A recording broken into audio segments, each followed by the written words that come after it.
invitarle a abrir su Biblia en Génesis, capítulo 17. Génesis, capítulo 17.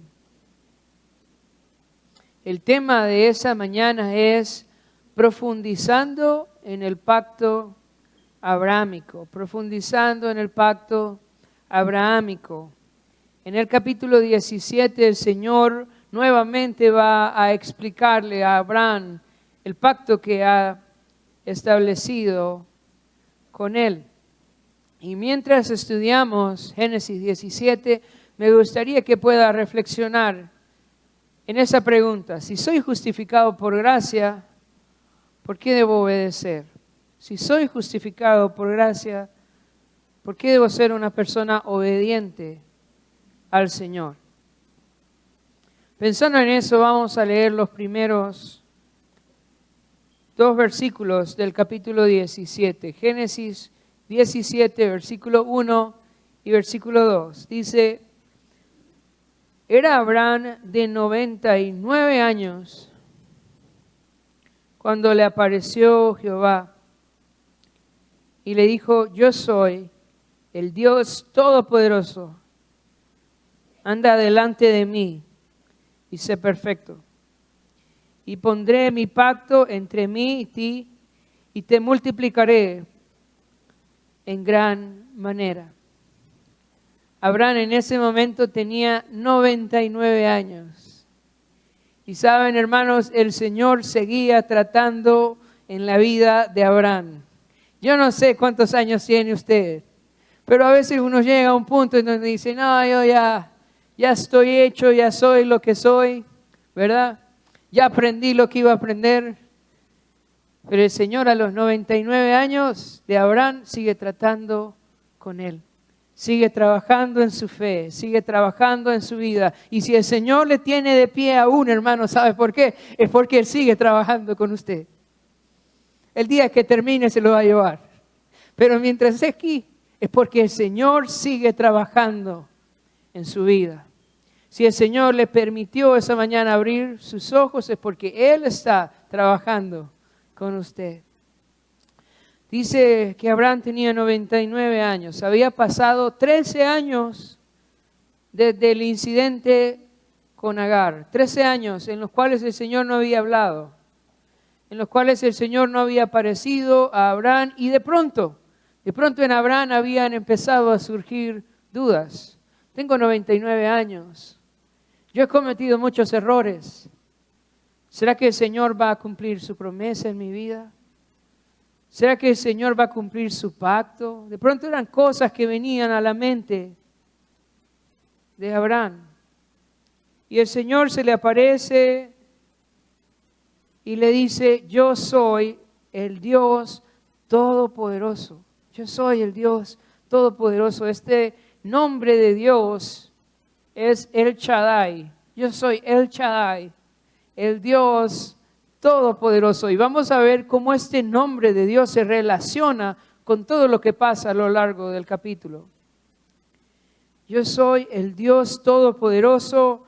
Anda delante de mí y sé perfecto. Esa es la demanda de Dios para Abraham.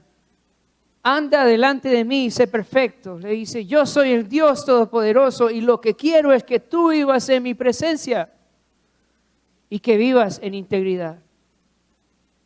Ahora vamos a pensar un poco en eso, porque necesitamos entenderlo en su contexto. Abraham en el capítulo 15, estudiamos hace un par de semanas atrás, vimos que había sido justificado por la fe. Abraham había creído a Dios y Dios le había imputado la justicia de Cristo. Así que Abraham había sido declarado justo ya en este punto. ¿Por qué Dios le dice: vive en mi presencia, vive intachable? ¿Por qué Dios le dice: sé santo? La razón no es para ser justificado, porque él ya había sido justificado por la fe. ¿Por qué el Señor entonces demanda a Abraham que viva una vida justa? Precisamente por eso, porque ya había sido justificado, ahora Dios quiere de él que viva en su presencia. Hermanos, nosotros no vivimos en la presencia de Dios, no vivimos en obediencia para que Dios nos justifique. Este es el problema de muchas doctrinas y de muchas iglesias hoy en día, que le dicen a la gente, vive en santidad. ¿Para qué? Para que Dios te justifique. Pero eso no es lo que vemos en el libro de Génesis. Lo que vimos en el libro de Génesis es que Dios primero, ¿qué? Justificó. Y luego llamó a Abraham a vivir en su presencia. Y este es el orden, hermanos. Primero necesitamos ser justificados por la fe y luego necesitamos ser santificados por la obra de Cristo. Si usted, hermano, hoy ha sido justificado por la fe en el sacrificio de Jesús, ¿qué es lo que el Señor quiere de usted ahora? Lo que el Señor quiere de usted es lo mismo que quiere de Abraham, que viva en su presencia y que sea intachable. Que busque caminar delante de su rostro todos los días y que se aparte del pecado. Eso es lo que la Biblia llama santificación. Así que Dios le dice, vive en mi presencia, sé intachable. Y luego dice en el versículo 2, y pondré mi pacto entre mí y ti. Y esa palabra pondré en hebreo es la misma palabra daré. Yo te voy a dar mi pacto. Hermanos, ¿de quién es el pacto? Es de Dios. No dice, yo voy a cumplir el pacto que vos y yo tenemos, como si fuese nuestro pacto. No dice, y yo te daré mi pacto. ¿Sabe por qué? Porque la salvación es del Señor. No es entre Dios y yo, es del Señor. Él la da, Él la hace. ¿Quién pasó por en medio de los sacrificios? Jehová solo. ¿Y qué estaba haciendo Abraham? Estaba durmiendo, porque la salvación es del Señor. Él la da, depende de Él. Así que le dice a Abraham, vive en mi presencia, sé intachable y yo te voy a dar mi pacto y te voy a multiplicar. En los siguientes versículos, el Señor empieza a aclararle a Abraham las profundidades del pacto que Él le ha prometido, las riquezas que el Señor le ha prometido. Y nosotros debemos de poner atención, hermanos, porque el pacto de Abraham no solamente tiene implicaciones para Abraham. El pacto de Abraham tiene implicaciones personales, como lo hemos dicho antes, tiene implicaciones nacionales, o sea, promesas para el pueblo de Israel, pero también tiene implicaciones universales que nos alcanzan a nosotros, los que hemos puesto nuestra fe en Jesucristo y que por nuestra fe hemos venido a ser hijos de Abraham también.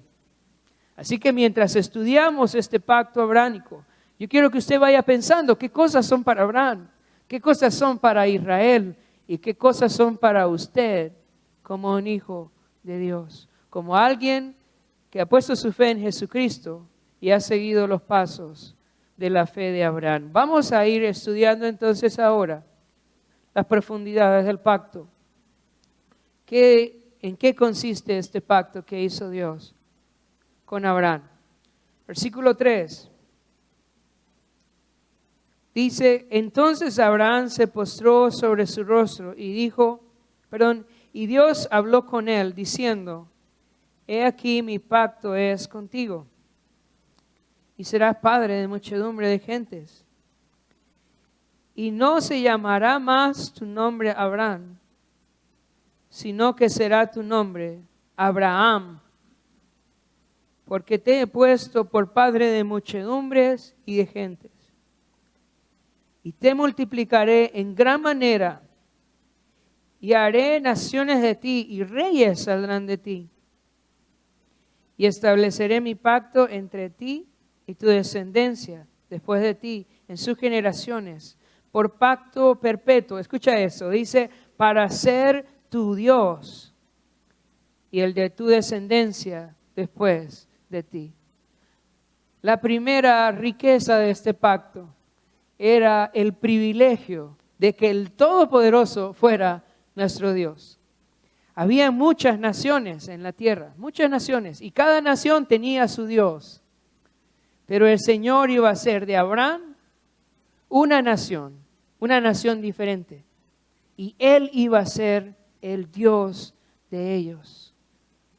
Todos los descendientes de Abraham iban a tener un Dios, y era el Dios todopoderoso.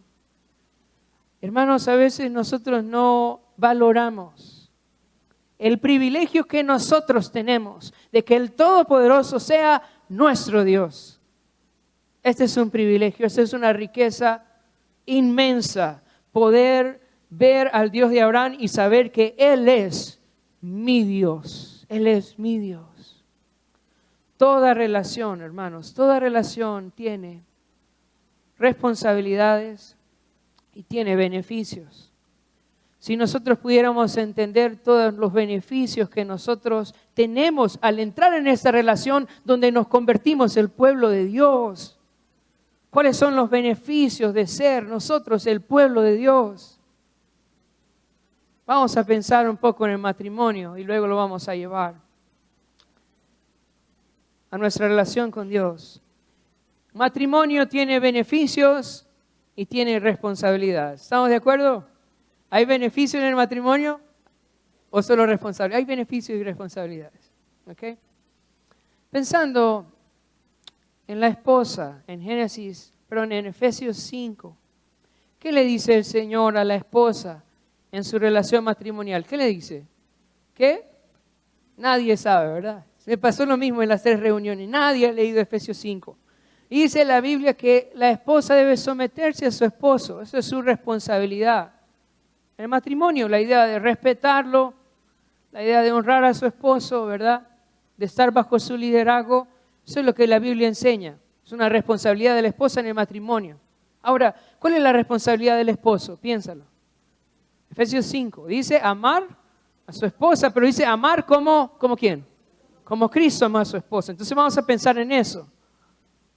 Luego explica cómo amó Cristo a la esposa y dice que se entregó por ella para santificarla. Así que el esposo tiene la responsabilidad de trabajar en la vida espiritual de la esposa. La esposa recibe ese beneficio en el matrimonio, que su esposo cuida de su vida espiritual, trabaja en su vida espiritual, pero no queda ahí, sino que dice que también debe sustentarla y cuidarla, porque el Señor sustenta y cuida a su iglesia, así que hay otros beneficios más. El esposo debe sustentar a la esposa. ¿Quién debe proveer para la esposa? El esposo. ¿Y quién debe cuidarla? El esposo. Estos son beneficios y son responsabilidades dentro del matrimonio. Ahora pensemos en nuestra relación con Dios. ¿Qué quiere Dios de nosotros? Que le amemos.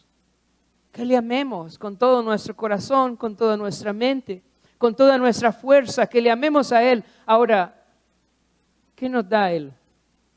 ¿Qué nos da el Señor? ¿Cuáles son los beneficios que nosotros tenemos al entrar en esa relación con Dios? ¿Qué nos da el Señor? Nos da salvación, nos da perdón de nuestros pecados. Pero no solamente eso, sino que también nos provee para nuestras necesidades. Mateo 6:33 dice, mas buscad primeramente el reino de Dios y su justicia y todas estas cosas serán añadidas. David dice, no he visto justo desamparado ni su descendencia que mendigue pan. ¿Cuántos beneficios tenemos en esta relación con Dios? Ahora no solo nos provee, también nos protege. La Biblia dice, Salmo 23, el Señor es mi pastor, nada me faltará, Él está protegido. ¿Cuántos beneficios tenemos al ser el pueblo de Dios, hermanos? ¿Cuánta riqueza alcanzamos a través del pacto de Abraham? Al poner nuestra fe en Jesús, nosotros ahora también somos parte del pueblo de Dios. Entonces la primera riqueza que nosotros tenemos es ser parte del pueblo de Dios, poder llamar al Dios Todopoderoso, al El Shaddai, nuestro Dios. Ahora hay más bendiciones en ese pacto. Vamos a ir ahora al versículo 8. Dice, y te daré a ti y a tu descendencia después de ti la tierra en que moras, toda la tierra de Canaán, en heredad perpetua, y seré el Dios de ellos. Entonces, el pacto con Abraham incluye el hecho de ser el pueblo de Dios, pero también incluye una tierra. Y dice, te daré toda la tierra de Canaán. Ahora, ¿qué implicaciones tiene? ¿Son personales? ¿Son nacionales? Son nacionales. Le está diciendo, esta tierra de Canaán va a ser ¿de quién? De Israel. Todo el conflicto que nosotros vemos a aquel lado del mundo es precisamente por esa promesa, porque Dios le dijo a Abraham que le iba a dar esa tierra. Entonces, el pacto incluye la promesa de la tierra de Canaán para Israel como herencia perpetua.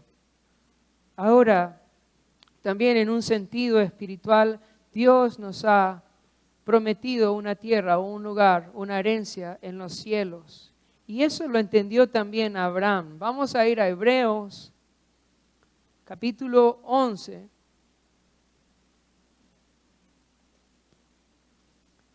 Hebreos, capítulo 11, y vamos a ver la tierra que esperaba Abraham en un sentido espiritual. Sabemos que en un sentido terrenal es la tierra de Canaán para Israel, pero en un sentido espiritual para todos los hijos de Abraham se nos ha prometido también una ciudad. Vamos a ir a Hebreos capítulo 11 y vamos a leer el versículo 8 en adelante. Dice, por la fe Abraham, siendo llamado, obedeció para salir al lugar que había de recibir como herencia. Y salió sin saber a dónde iba.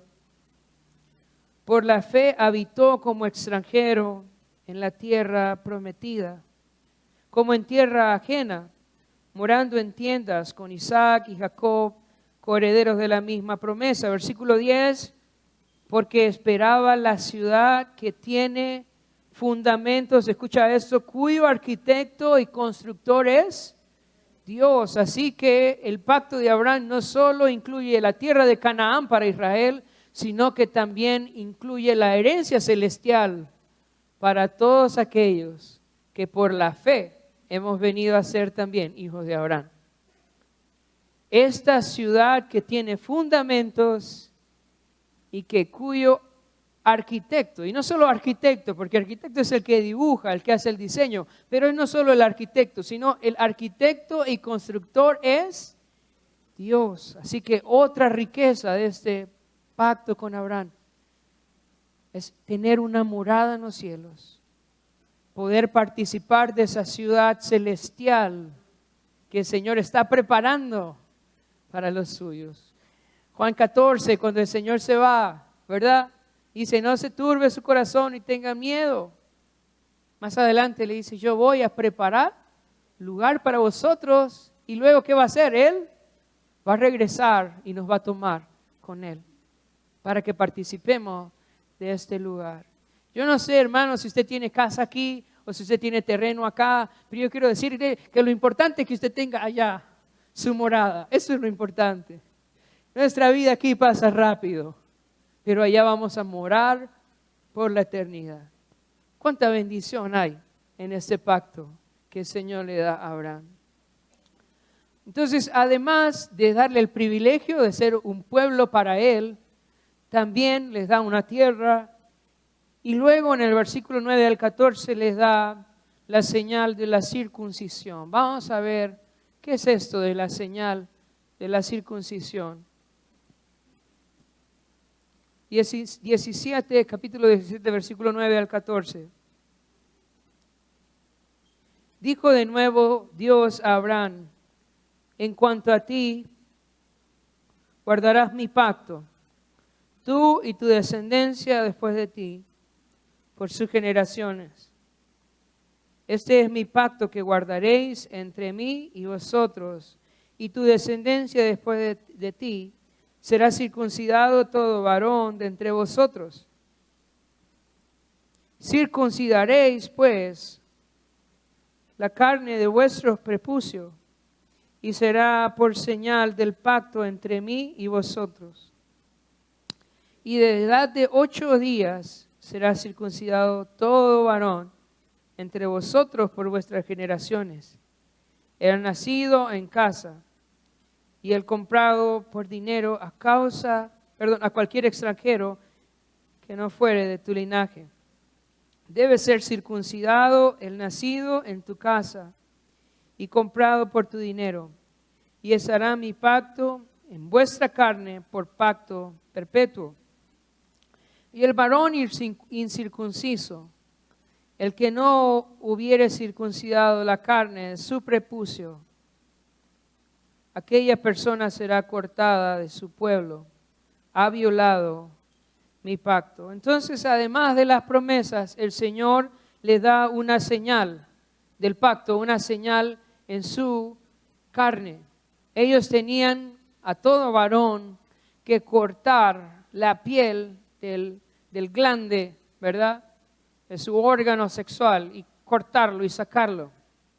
Ahora, quiero que pensemos esta señal de este pacto en el contexto de lo que está pasando. El Señor les está entregando la tierra de Canaán y va a destruir a la gente de Canaán. ¿Por qué la va a destruir? ¿Por qué Dios va a destruir específicamente a la tierra de Canaán? ¿Por qué? Por su inmoralidad. Porque ellos han vivido una vida de desorden sexual, de perversión a otro nivel. Si ustedes recuerdan, Lot fue a rescatar al pueblo que había llevado cautivos. ¿Qué pueblo era eso en el cual vivía Lot? ¿Recuerdan? Era el pueblo de Sodoma. ¿Y por qué era famoso Sodoma? Por su perversión sexual. Por su perversión sexual. Así que el Señor iba a traer al pueblo de Israel para eliminar a toda la gente de Canaán por su inmoralidad, por su perversión, porque déjame decirte que todos los pecados ofenden a Dios. Pero si hay algo que daña tu persona, tu familia y a tu alrededor, a tu sociedad, no, ¿me ayudan? Sociedad, eso es. Gracias. No lo voy a decir otra vez. Voy a saltarme. Si hay algo que daña a todo el mundo, ¿sabes? Es la inmoralidad sexual. La inmoralidad sexual. Uno puede ver las heridas que la inmoralidad sexual causa en la vida de la gente, en las familias. ¿Y sabes qué hace el Señor? Le dice, ustedes ahora van a ser mi pueblo. Yo voy a establecer este pacto y yo les voy a dar. De Abraham, yo voy a hacer de ti una nación grande y yo te voy a dar este pacto. Ahora, vamos a hacer una cosa. A todos los varones de tu casa, todos los hombres de tu casa, vamos a ponerle una marca en su órgano sexual. ¿Para qué? ¿Para qué va a circuncidar el órgano sexual del hombre? Para que se acuerden. Cada vez que estén desnudos, que puedan acordarse. Cada vez que quieran tener relaciones sexuales, que puedan acordarse. ¿Acordarse de qué? De que son mi pueblo. De que me pertenecen. De que este pueblo es mío. Y acordarse de otra cosa también. Acordarse de que deben ser diferentes a los demás pueblos de la tierra. Esa es la razón de la circuncisión en el órgano sexual del hombre. Para que puedan ser santos. Que puedan recordar que son el pueblo de Dios. Y que tienen que conducirse sexualmente de una manera diferente a las demás naciones de la tierra. El problema es que los israelitas no entendieron la circuncisión y pensaron que la circuncisión en sí era el pacto. O sea, que si ellos se circuncidaban podían vivir como ellos querían. Y esto los iba a salvar. Y así vivimos muchos hoy también en nuestra relación con Cristo. Yo hice una oración y yo puedo vivir como yo quiero. No. O yo me bauticé y yo puedo vivir como yo quiero. No. Entramos en una relación con Dios. Y ahora debemos ser un pueblo para Dios. Y debemos de vivir de una manera diferente a los demás pueblos de la tierra. Por otro lado, la circuncisión también apuntaba a la obra de Cristo. Cristo nos iba a comprar con su sangre. Él nos redimió con su sacrificio en la cruz. Nos compró para que seamos de Él. Pero no solamente nos compró, sino que también quebrantó el poder del pecado sobre nosotros para que ahora podamos vivir vidas agradables a Dios. Así que Cristo también es el cumplimiento de la circuncisión, no hecha en la carne, sino hecha en el corazón. Eso es lo que hace Cristo en la vida nuestra, circuncida nuestro corazón. Así que vamos viendo las riquezas del pacto. El hecho de poder ser el pueblo de Dios, la tierra que les va a dar, la circuncisión y por último, del versículo 15 al versículo 20, también les da bendición a Sara y bendición a Ismael. Vamos a leer 17 del 15 al 20. Dijo también Dios a Abraham: a Sarai, tu mujer, no la llamarás Sarai, mas Sara será su nombre, y la bendeciré, y también te daré de ella hijo. Sí, la bendeciré, y vendrá a ser madre de naciones, reyes de pueblos vendrán de ella. Entonces Abraham se postró sobre su rostro y se rió. Y dijo en su corazón: ¿a hombre de 100 años ha de nacer hijo? Y Sara ya de 90 años ha de concebir. Y dijo Abraham a Dios: ojalá Ismael viva delante de ti. Respondió Dios: ciertamente Sara tu mujer te dará a luz un hijo, y llamarás su nombre Isaac, y confirmaré mi pacto con él como pacto perpetuo para sus descendientes después de él. Y en cuanto a Ismael, también te he oído, y he aquí que le bendeciré, y le haré fructificar y multiplicar mucho en gran manera. 12 príncipes engendrará, y haré de él una gran nación. Mas yo estableceré mi pacto con Isaac, el que Sara te dará a luz por este tiempo el año que viene. Y acabó de hablar con él, y subió Dios de estar con Abraham. El pacto de Abraham termina acá, y el Señor empieza a hablar de bendiciones. Bendiciones para la vida de Sara y para la vida de Ismael. ¿Y cómo iba a bendecir a Sara? Dios le iba a dar un bebé a sus 90 años, Cuando el Señor le dijo a Abraham que Sara iba a dar un bebé a luz, dice la Escritura, leímos, que se postró sobre su rostro y se empezó a reír. Y dijo: hombre de 100 años y una mujer de 90 años va a dar a luz, y empezó a reír. Y dijo: ojalá Ismael viva delante de ti. Yo quiero que pienses un momento, ¿por qué el Señor esperó 25 años para completar o para cumplir la promesa hecha a Abraham? ¿Por qué el Señor esperó 25 años? ¿Por qué no le dio a Abraham ese niño antes? Sino que esperó que Sara llegara a los 90 años, cuando era imposible que una mujer diera luz. ¿Por qué esperó tanto el Señor? La razón por la cual el Señor nos lleva a ese punto en donde no hay esperanza es para mostrarnos que Él es el todopoderoso Dios y que no hay nada imposible para Él. Y eso lo vemos aquí en Génesis, pero lo vemos a lo largo de la Biblia. ¿A dónde nos lleva Dios? A ese punto en donde decimos: no, ya es demasiado tarde, ya no podemos hacer nada. ¿Y sabes qué hace Dios? Nos hace reír. Hace que nuestra boca se llene de risa. ¿Sabes qué significa Isaac? El que me hace reír, el que se ríe. Eso significa Isaac. Dios nos hace reír, nos sorprende y nos enseña que Él es el Todopoderoso Dios. Cuando el Señor Jesús llegó a visitar a la familia de Lázaro, ¿recuerdan?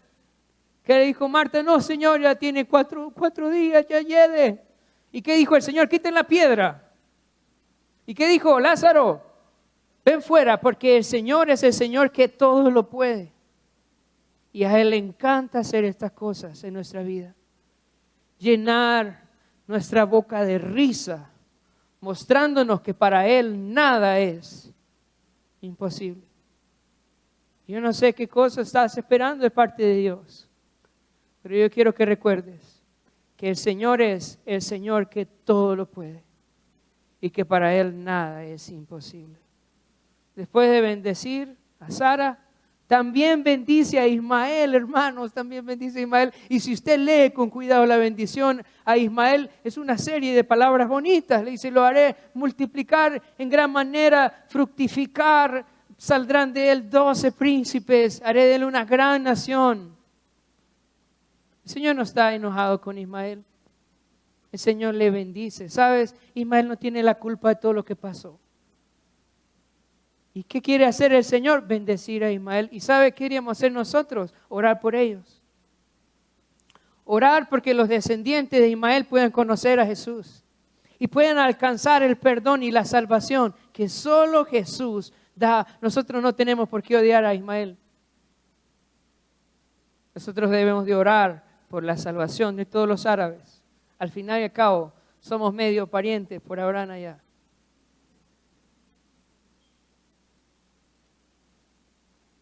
Vamos a ver qué pasó al final del capítulo para terminar. Versículo 22, versículo 27 al 27.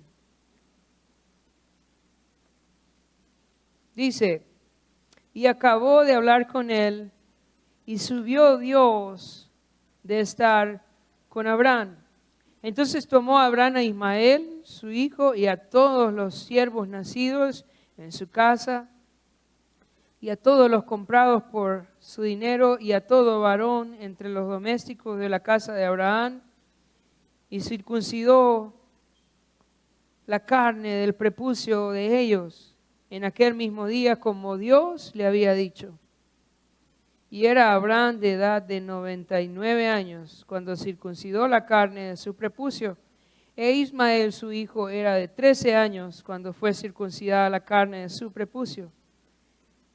En el mismo día fueron circuncidados Abraham e Ismael su hijo y todos los varones de su casa. El siervo nacido en casa y el comprado del extranjero por dinero fueron circuncidados con él. Entonces, ¿qué hizo Abraham al terminar de hablar con Dios? Dice que tomó a todos, que tomó a su hijo, que tomó a los siervos nacidos en casa, que tomó a los siervos comprados por dinero, que tomó a los siervos domésticos. La palabra todos se repite una y otra vez. Y ese mismo día los circuncidó. Si ustedes recuerdan, hace un par de capítulos atrás, cuando Abraham salió a la guerra, habían 318 siervos nacidos en casa. O sea, estamos hablando de una circuncisión masiva.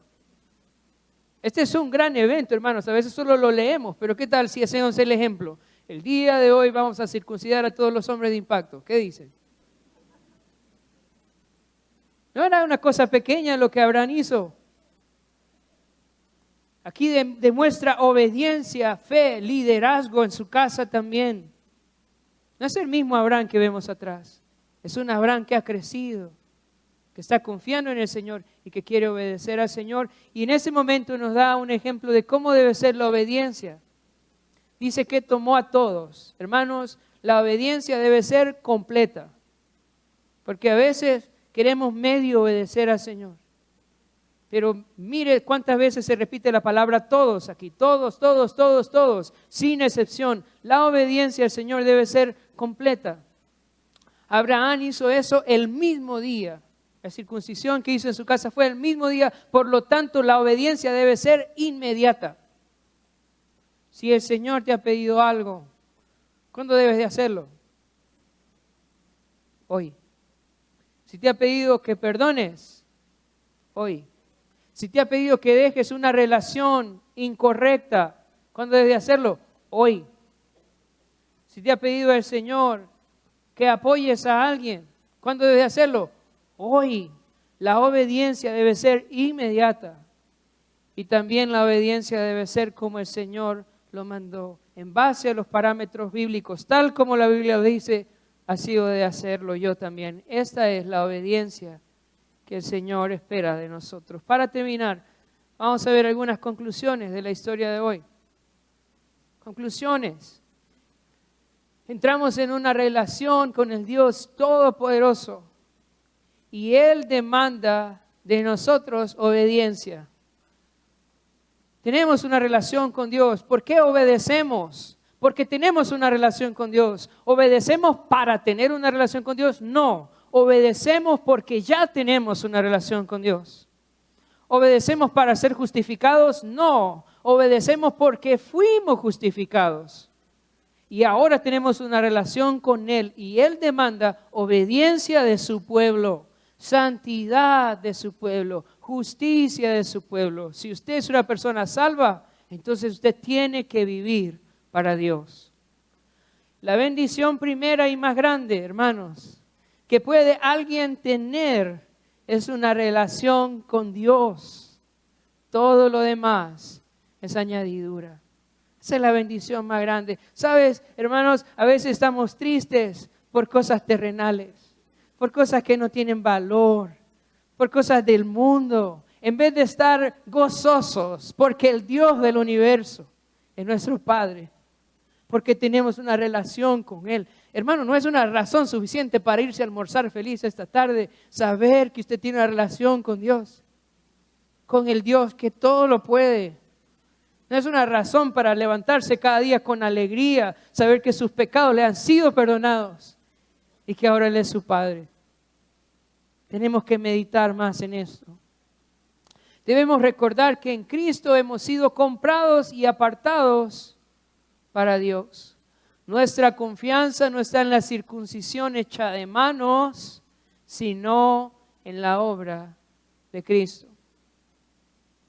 Dios nos lleva al punto donde no tenemos esperanza para mostrarnos que Él es Dios Todopoderoso y que nada es imposible para Él. Y para terminar, nuestra obediencia debe ser pronta, completa y apegada a las instrucciones que han sido dadas por el Señor. Así que si el Señor le ha dado instrucciones, ánimo. ¿Hacerlo cuándo? Hoy. Completamente y de la manera que el Señor lo ha establecido. En unos momentos vamos a tomar la cena del Señor y me gustaría que pudiéramos orar. Y si hay algo en nuestro corazón que no está bien, si hay algún pecado que no hemos confesado, si hay algún enojo con algún hermano o algo, que pueda confesar su pecado al Señor. Que pueda estar a cuenta del Señor para participar de la cena de una manera agradable a Él.